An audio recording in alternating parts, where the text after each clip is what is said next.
بسم اللہ الرحمن الرحیم۔ السلام علیکم ورحمۃ اللہ۔ معزز ناظرین، آج ہمارے ساتھ ہمارے مہمان موجود ہیں حکیم محمد افضل جمال حافظ اللہ تعالی۔ ان کا ایک مخصوص انداز ہے، اپنے مخصوص انداز سے بڑے ہی اچھے انداز سے گفتگو کرتے ہیں اور معاملہ اس طرح سمجھاتے ہیں کہ معاملہ فہمی میں انہیں اللہ تعالیٰ نے جو دسترس عطا کی ہے، یہ ان کا ایک منفرد حیثیت ہے۔ تو ہم آج ان سے سوال کریں گے امت محمدیہ کے متعلق کہ امت محمدیہ کا امتوں میں مقام کیا ہے۔ تو جیسا کہ عموماً لوگ یہ دعویٰ کرتے ہیں، آج مسیحی حضرات یا یہودی حضرات یہ دعویٰ کرتے ہیں کہ جو بنی اسرائیل ہیں وہ سب سے ایک بہترین امت ہے۔ وہ کہتے ہیں کہ یہ خدا تعالیٰ کی منظور نظر ہے اور یہ اس کی محبوب اور منتخب کردہ ہے، کہ ان کا دعویٰ تو نحن ابناء اللہ، کہ وہ خدا تک کے بیٹے جو ہیں انہوں نے کہہ دیا کہ ہم خدا کے بیٹے ہیں، صرف اس لیے کہ ان کا خیال ہے کہ وہی ایک امت ہے، اس کے سوا کوئی امت نہیں ہے۔ یہ ان کا ایک دعویٰ ہے۔ تو ناظرین جو ہیں وہ یہ جاننا چاہتے ہیں کہ امت محمدیہ جو ہے اس کی فضیلت کیا ہے، اور اگر بنی اسرائیل کو یہ جو فضیلت ملی تھی، عطا کی گئی تھی، تو وہ کیا مشروط تھی یا غیر مشروط تھی، اور آج کیا ان کی یہ فضیلت کی کوئی حیثیت ہے یا آج وہ مردود اور ملعون مغضوب ہو چکے ہیں۔ تو ہم گزارش کریں گے کہ ناظرین کو اس سلسلے میں وہ جو آپ بات کریں۔ اعوذ باللہ من الشیطان الرجیم، بسم اللہ الرحمن الرحیم۔ محترم حکیم محمد عمران ثاقب صاحب، آپ نے سوال پوچھا۔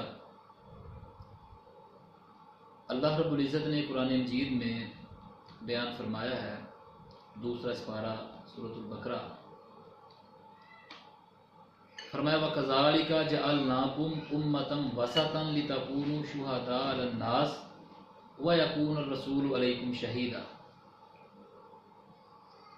فرمایا اے امت محمدیہ، ہم نے آپ کو ایک امت وسط بنایا، آپ کو ایک عادل امت بنایا، آپ کو ایک سردار امت بنایا، تاکہ تم اور لوگوں پر گواہی دینے والے بن جاؤ اور رسول اللہ صلی اللہ علیہ وسلم آپ پہ گواہی دینے والے بن جائیں۔ امت محمدیہ کی اس میں فضیلت بیان کی گئی ہے، شان، مقام اور مرتبہ بیان کیا گیا ہے۔ اگر آپ سورۃ البقرہ کا مطالعہ کریں، یہ چونکہ ابتدائی مدینہ المنورہ میں یہ نازل ہونے والی یہ سورت تھی، اور مدینہ المنورہ میں جب پیارے پیغمبر حضرت محمد رسول اللہ صلی اللہ علیہ وسلم آپ تشریف لائے، مدینہ المنورہ میں گرد و نواح میں بہت سے یہودی قبائل وہ آباد تھے، اور وہ یہودی قبائل تورات پڑھتے تھے، تورات کی تعلیم دیتے تھے، اس کی تدریس کرتے تھے، ان کے بڑے بڑے علماء تھے۔ تو مسلمانوں کا، پیارے پیغمبر علیہ الصلوۃ والسلام کا، صحابہ کرام کا ان اہل کتاب سے واسطہ وہ پڑھ چکا تھا، بات چیت، تعلق، آنا جانا وہ رہتا تھا، اور کچھ ان کے درمیان معاہدے بھی ہوئے تھے۔ ٹھیک ہے، تو اللہ رب العزت نے بنی اسرائیل کے متعلق سورۃ البقرہ میں چوتھے رکوع سے اس کا آغاز کیا۔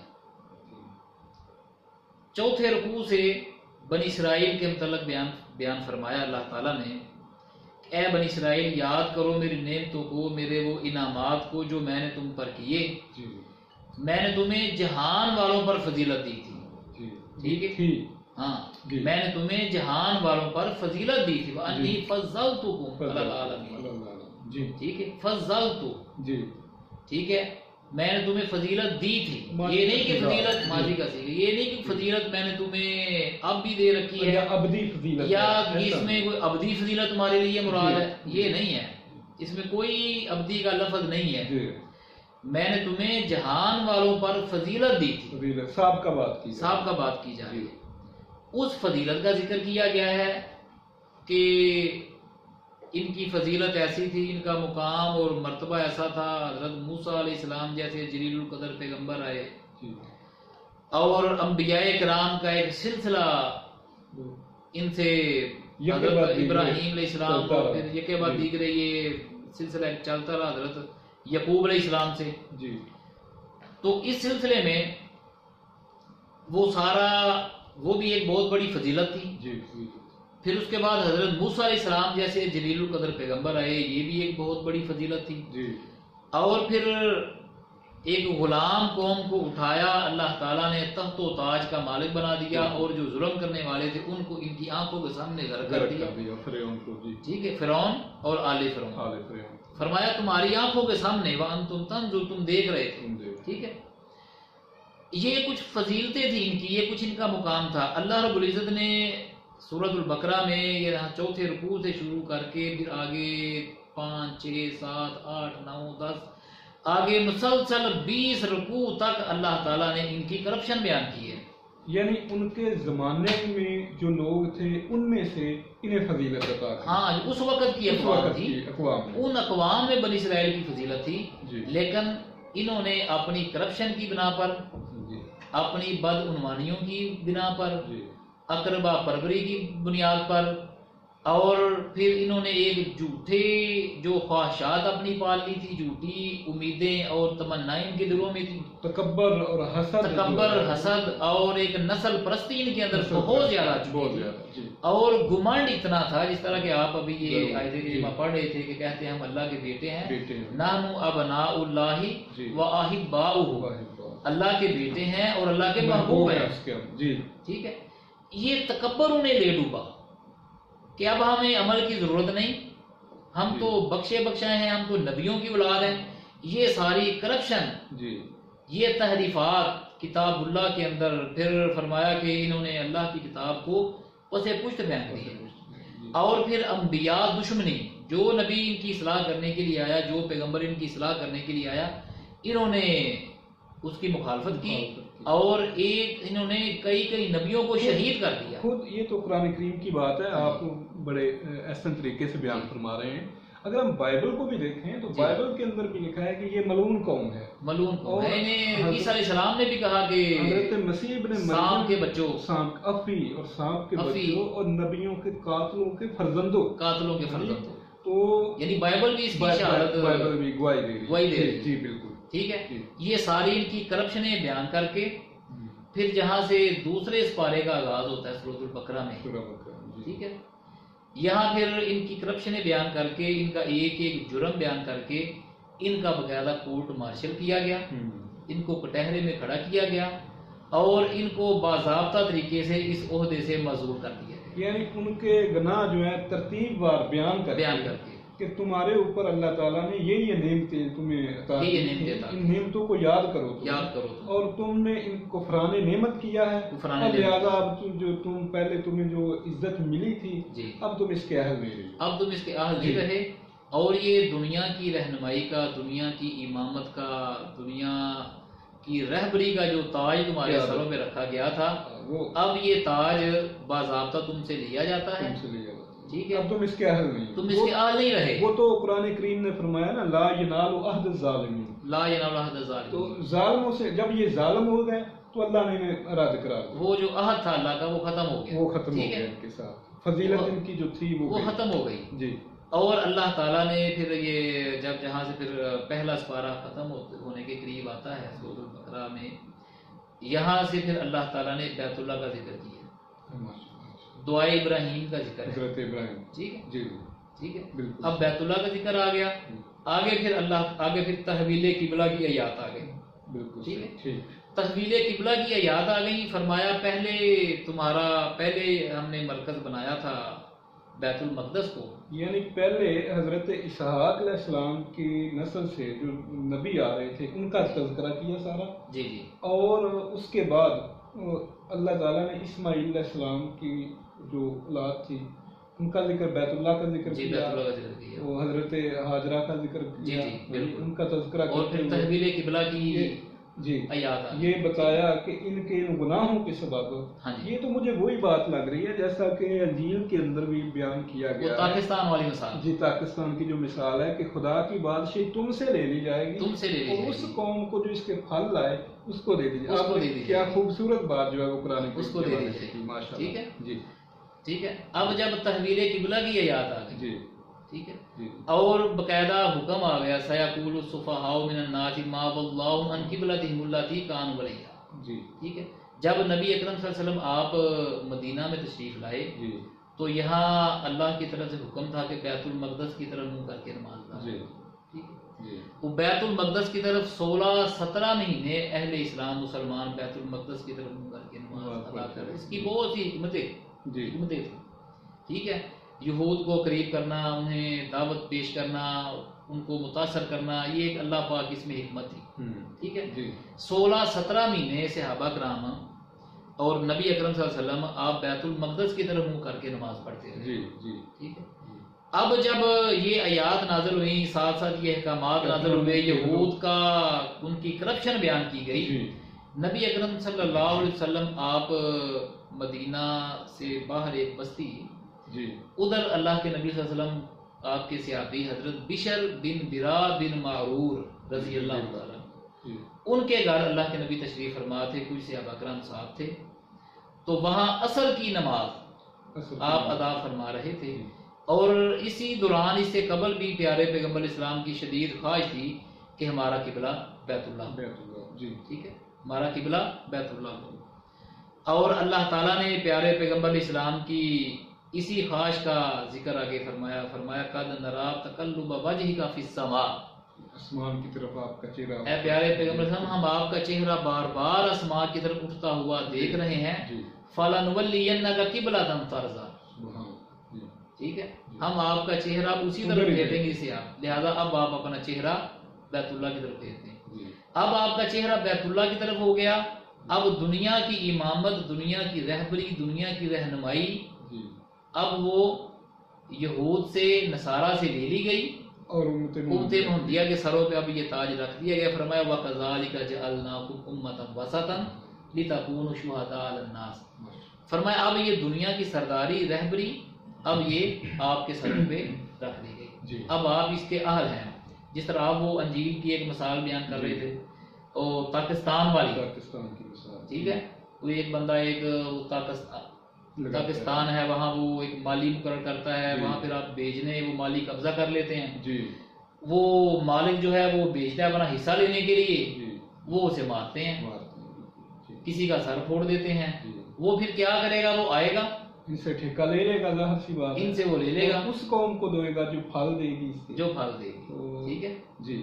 اور اسی کا ایک اور جگہ بھی ذکر اس کیا، سے جی جس پتھر کو ماماروں نے رد کیا، جی وہی کونے کا سرے کا پتھر، وہی کونے کے سرے کا جی پتھر ہو گیا۔ اچھا، اس سے یہ بھی ایک بات جو ہے وہ بھی ثابت ہوئی کہ یہ جو تھے یہ پھل نہیں لاتے تھے، یعنی بنی اسرائیل جو تھے یہ خواہش تو رکھتے تھے کہ منو سلوا تو نازل ہو، ہمیں نجات تو ملے، حلوہ چوری ہم کھاتے رہیں، حلوے مانڈے اڑاتے رہیں، جی ہاں بالکل، تو ہمیں کچھ نہ کرنا پڑے گا جی۔ جب انہیں کہا گیا کہ آؤ، حضرت موسیٰ علیہ السلام نے کہا کہ آؤ فرعون سے لڑیں، تو یہ انہوں نے کفران نعمت کرتے ہوئے کہ آپ موسیٰ تو ادھر رب جا کے لڑو، جی جب آپ قبضہ کر لیں گے پھر ہم آ جائیں، وہاں پھر کرسی لگی ہو، تخت و تاج لگا ہو، دربار سجا ہو، تو اس سے یہ ثابت ہوا کہ یہ جو تھے یہ پھل نہیں لاتے تھے، پھل نہیں لاتے، یہ امت محمدیہ میں یہ ہے کہ انہوں نے یہ اپنی قلت کے اعتبار سے ہوں اور کسی لحاظ سے ہوں، انہوں نے وہ نبی کریم صلی اللہ علیہ وسلم کا وہ ساتھ دیا، وہ چاہے بدر کا مقام ہو، احد کا ہو، خیبر کا ہو، خندق کا ہو، وہ کیسا بھی، تو یہود جو تھے ان میں یہ خصلت پائی جاتی تھی کہ وہ خود جو تھے وہ تو چاہتے تھے کہ اللہ ہمارے اوپر جو ہے نا وہ اس طرح کی نعمتیں کریں، مگر خود جو ہے وہ کسی کے لیے کسی کام کے لیے تیار نہیں، خود کسی کام کے لیے تیار نہیں، یہ عمل ہمیشہ ہی عمل سے بھاگتے تھے، اور اللہ تعالیٰ نے فرمایا کہ ان میں سے ہر ایک یہی چاہتا تھا جی کہ مجھے 1000 سال عمر مل جائے، جی جی بہرحال یہ میں بیان کر رہا تھا کہ اللہ تعالیٰ نے وہ دنیا کی امامت اور رہبری اور رہنمائی کا تاج امت محمدیہ کے سر پہ رکھا، اور پھر دنیا نے دیکھا کہ محمد عربی صلی اللہ علیہ وسلم آپ نے آپ کے دور میں ہی فتوحات ہوئیں، بڑے سارے علاقے وہ اسلامی سلطنت میں شامل ہوئے، پھر سیدنا ابوبکر صدیق، سیدنا عمر فاروق، سیدنا عثمان غنی، سیدنا علی المرتضیٰ رضی اللہ عنہ اجمعین، سیدنا امیر معاویہ رضی اللہ عنہ اجمعین، ان کے ادوار میں بہت سی فتوحات ہوئی ہیں، شام، ایران، فلسطین، عراق، اردن، یہ تمام کے تمام علاقے یہ اسلامی سلطنت کے شامل ہو گئے، اور پھر مسلمان جو رہنما تھے، خلفائے راشدین تھے، کمانڈر تھے، انہوں نے اعلیٰ مسالے قائم کی، ٹھیک ہے، لوگوں کو جبری مسلمان نہیں کیا۔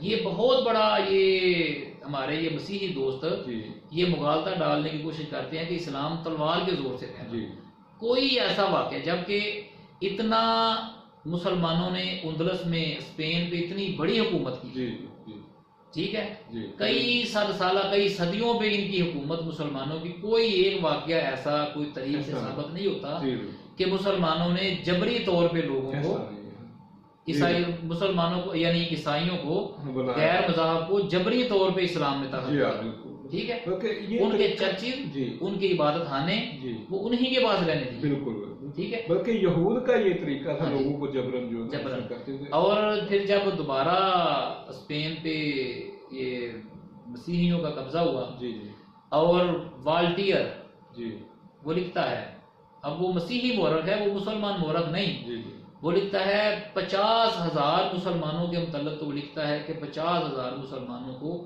جبری طور پہ مسیحی بنا دیا گیا، 50,000 مسلمانوں کو جبری طور پہ جبرن انہیں مسیحی بنا دیا گیا، اور پھر 1,00,000 مسلمانوں کا قتل عام ہوا، مساجد کو برباد کر دیا گیا اور اجاڑ دیا گیا، اور قرآن پاک جلائے گئے، اور حتیٰ کہ اسلام کا نام لینا، اسلامی شعائر ان کا نام لینا، انہیں استعمال کرنا، ان کا اظہار کرنا، اسے جرم قرار دے دیا گیا، ٹھیک ہے، یہ مسلمان مورخ نہیں لکھ رہا، یہ والٹیئر جو ہے یہ مسیحی مورخ تو ایسا نہیں ہے، اسلام تو اس سے تمہیں لڑنے کی اجازت دیتا ہے جو میدان جنگ میں آ کے آپ سے لڑتا ہے، آپ سے لڑتا ہے، ٹھیک ہے۔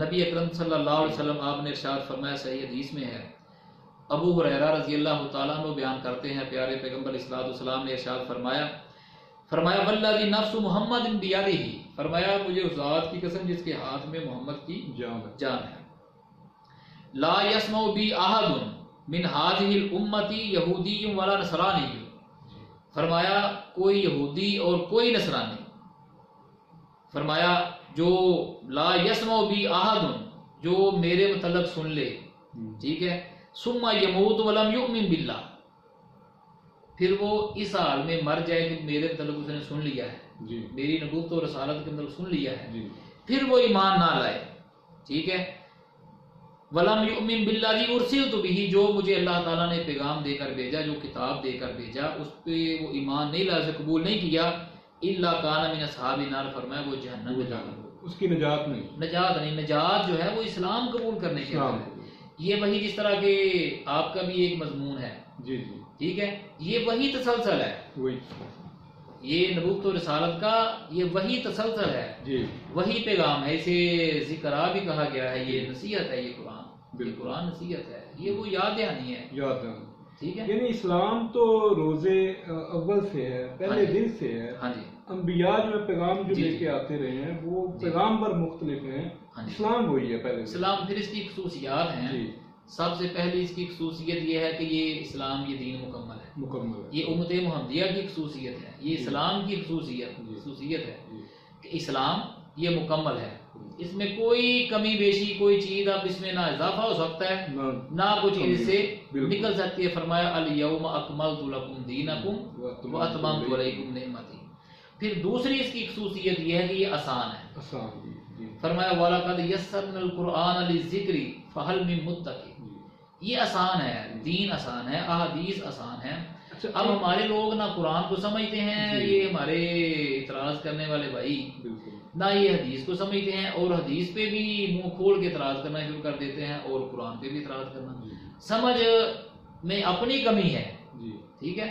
وہ کیا کہتے ہیں ناچ نہ جانے آنگن ٹیڑھا, جی ہاں ایسے ناچ نہ جانے آنگن ٹیڑھا, جی سمجھ اپنی کمزور ہے ہاں، اور اعتراض اعتراض کر کرتے رہے ہیں. اس کی یہ اسلام کی خصوصیت ہے, یہ خصوصیات میں سے ہیں. اچھا ایک اور چیز بھی جو یہود و نصارہ میں پائی جاتی تھی جی کہ ان کے جو یہ فریسی اور فقیہی تھے, جو جی. ایک تو بظاہر جو تھا ان کا سراپا, وہ لوگوں کو نیک بن کے دکھاتے تھے, نیک ہوتے نہیں تھے. نیک ہوتے ایک تو یہ بھی وجہ تھی. ایک اور وہ اللہ تعالیٰ نے فرمایا نا اتأمرون الناس بالبر جی وتنسون انفسکم وانتم تتلون الکتاب افلا تعقلون. جی تو ایک یہ بھی کہ اگر ان میں سے کوئی نیک ہوتا تھا تو وہ خود نیک ہوتا تھا, دوسروں کو تلقین نہیں کرتا تھا. ہاں جی. امت محمدیہ کی یہ بھی فضیلت ہے کہ یہ جو ہیں خود بھی نیکی کرتے ہیں اور دوسروں کو بھی جو اس کی تلقین کرتے ہیں. جی جی اس حوالے سے بھی آپ پورا نبی اکرم صلی اللہ علیہ وسلم نے اسی لیے اللہ تعالیٰ نے جو آپ پہ یہ آیات نازل کی, جو احکامات نازل کیے, یہی باتیں اللہ تعالیٰ نے سنائی نا کہ تم لوگوں کو تو نیکی کا حکم دیتے ہو, یہود کے متعلق بیان فرمایا, جی اور خود عمل نہیں کرتے, کنتم خیر اپنی جانوں کو بھول جاتے ہو. جی اور فرمایا کنتم خیر امۃ اخرجت للناس تأمرون بالمعروف وتنہون عن المنکر وتؤمنون باللہ, جی کہ تم بہترین امت ہو, تمہیں تو نکالا ہی لوگوں کے لیے گیا ہے. جی جس طرح آتا ہے نا خیر الناس من ینفع الناس, جی بالکل بہترین لوگ, بہترین امت وہ ہے جو لوگوں کے لیے بہتر ہے. جی بالکل ٹھیک ہے. جی تو اس لیے نیکی کا حکم دینا, بدی سے روکنا, یہ تو ایک ہمارا شعار ہے, یہ اہل اسلام کا شعار ہے, یہ امت محمدیہ کی فضیلت ہے, جی ماشاءاللہ, یہ امت محمدیہ کا مقام ہے اور مرتبہ ہے امت محمدیہ کا. اور اسی طرح امت محمدیہ کی اور بہت سی خصوصیات ہیں. طہارت کے مسائل ہیں, جو طہارت کے مسائل جی جو اسلام نے بیان کیے, طہارت کے مسائل, جی یہ بالکل فطرت کے مطابق ہے. فطرت کے اندر بالکل صحیح. ٹھیک ہے, جی بالکل فطرت کے مطابق ہیں. اسلامی جو عبادات ہیں بالکل فطرت کے مطابق ہیں. جی بالکل. یہ اعتدال کا مذہب ہے, یہ اعتدال کا دین ہے. اس میں اللہ تعالیٰ نے ہمیں اعتدال کا سبق دیا ہے. اور ان کا ہر کام میں ذکر پایا جاتا ہے اللہ تعالیٰ کا, مطلب کھانا بھی کھائیں اور یہ پانی پئیں, کھانا کھائیں, سفر کریں, جی, لباس پہنیں, تو ہر کام اللہ کے ذکر سے اس کی اللہ کے اسلام ایک دین فطرت ہے. دین فطرت. ٹھیک ہے. اس لیے ہم ان دوستوں کو دعوت دیتے ہیں کہ جو اسلام پہ اعتراض کرتے ہیں, جو قرآن پہ اعتراض کرتے ہیں, امت محمدیہ صلی اللہ علیہ وسلم کو ڈیگریڈ کرنے کی کوشش کرتے ہیں, تحقیر و تقصیر کی کوشش کرتے ہیں, ہم انہیں کہتے ہیں آئیں, آپ اسلام کا مطالعہ کریں, آپ اسلام کو سمجھیں. یہ ایک آسان دین ہے, یہ ایک انسانیت پہ اسلام ایک بہت بڑی حکیم صاحب رحمت ہے. رحمت ہے بالکل. جی اسلام پہ اسلام دین رحمت ہے, یہ انسانیت کے لیے سراپا رحمت ہے. اور دنیا میں اسلام سب سے بڑا امن کا درس دیتا ہے. جی اسلام امن سکھاتا ہے, اسلام دہشت گردی نہیں سکھاتا. امت محمدیہ, اللہ تعالیٰ نے امت محمدیہ کو ایک امن والی امت بنایا ہے. ٹھیک ہے, یہ امن و امان کا درس دیتے ہیں, یہ امن و امان قائم کرتے ہیں, اور یہ امن کا دین ہے, یہ امن کا مذہب ہے. یہ دہشت گردی نہیں سکھاتا, جھوٹ بولتے ہیں وہ لوگ, افواہیں پھیلائی ہوئی ہیں, ایک ہوا بنایا ہوا ہے اسلام کے خلاف. اب دیکھیں, اب یہ حالیہ دنوں میں یورپ کے اندر مساجد پہ حملے کیے گئے. ٹھیک ہے, وہ نہتے مسلمان تھے, مسجد کے اندر جمعہ پڑھتے ہوئے لوگوں کے اوپر جو ہے اتنا ظلم اور نماز پڑھتے ہوئے, پھر مساجد کو یورپ برطانیہ کے اندر مسجدوں کو, مدرسوں کو آگ لگانے کی کوشش کی گئی. جی آسٹریلیا کے اندر جو واقعہ ہوا, ہاں جی آسٹریلیا میں, یہ نیوزی لینڈ کے اندر جو واقعہ ہوا, تو انہیں نماز پڑھتے ہوئے اندر یہ کیسا, وہ اب کسی نے اس نے کہا یہ صلیبی دہشت گرد ہے, کہیں گے یہ اس کا جو دماغی توازن جو تھا وہ خراب تھا, دماغی توازن خراب تھا. تیری زلف میں پہنچی تو حسن کہلائی, وہ تیرگی جو میرے نام سیاہ میں تھی. جی بالکل. ہم دعوت دیتے ہیں آئیں اسلام کو سمجھیں, اسلام کا مطالعہ کریں, اسلام کو پڑھیں, قرآن کا ترجمہ پڑھیں, احادیث کو پڑھیں, اور انشاءاللہ اسلام یہ امن کا دین ہے, یہ امن کا درس دیتا ہے. اسلام دہشت گردی کا سبق نہیں دیتا, یہ دنیا میں یہ ایک امن کی علامت ہے اسلام. اللہ تعالیٰ ہمیں اسلام سمجھنے کی توفیق عطا فرمائے اور اسلام کو پڑھنے کی اللہ تعالیٰ توفیق عطا فرمائے. جزاکم اللہ خیر شیخ. جی آپ نے سنا ہمارا آج کا جو پروگرام تھا, اس کا وقت ختم ہوتا ہے. انشاءاللہ دوبارہ کسی نئے عنوان کے ساتھ حاضر ہوں گے۔ السلام علیکم ورحمۃ اللہ۔